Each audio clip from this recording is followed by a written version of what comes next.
Memang pengaduan online atau whistleblowing system ini khusus internal, Gus.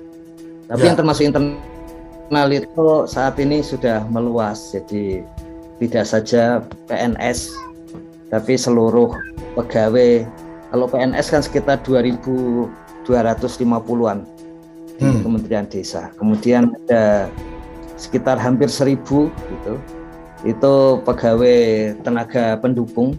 Kalau ditambah dengan tenaga pramubakti ya istilahnya, kalau di Kementerian Desa itu jumlahnya sudah 3.250-an lebih gitu. Itu kalau ada masalah langsung bisa berkirim ke sana. Termasuk sekarang adalah plus 35.000 tenaga pendamping profesional. Jadi ini langsung masuk ke Inspektorat Jenderal.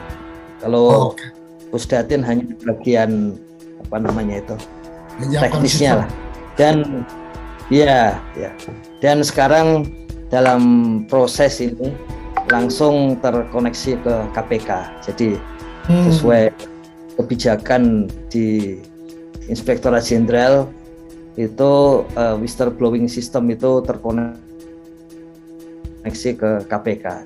Jadi artinya kalau whistleblower ini kan berarti orang internal lah ya. Ya orang internal ya Gus ya. Ya. Jadi termasuk tenaga pendamping profesional ini termasuk orang internal ya.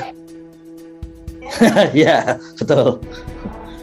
Oke, jadi teman-teman pendamping profesional, saya karena baru tahu ada ikon itu di portal, jadi mungkin agenda-agenda ketika ada pengaduan atau apa ya kalau pengen melaporkan di internal sudah ada jalurnya, jadi silahkan, jadi biar tidak kemana-mana juga kan gitu.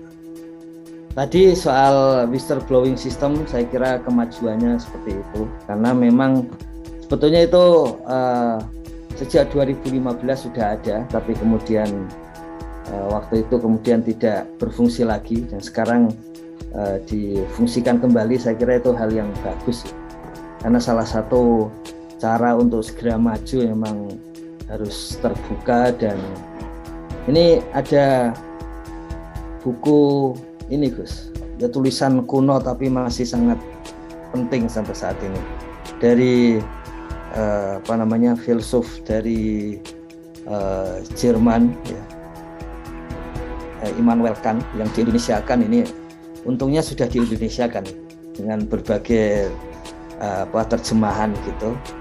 Itu yang menyampaikan bahwa ya karena pada masanya ya Immanuel Kant menyampaikan bahwa banyak hal-hal yang sifatnya yang sebelum ini itu dianggap harus berasal dari langit, harus berasal dari dari luar kemanusiaan, tetapi sebetulnya semua itu bisa dipikirkan gitu.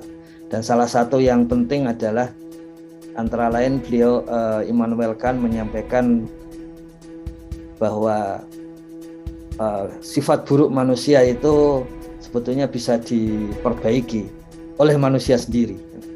Salah satu sifat buruk manusia itu adalah merasa bahwa kalau ada sesuatu ini karena setan gitu ya. Kemudian Immanuel Kant dalam buku itu menyampaikan kalau saya berjalan di malam hari, pangeran kegelapan tidak akan datang kalau jalannya itu terang gitu.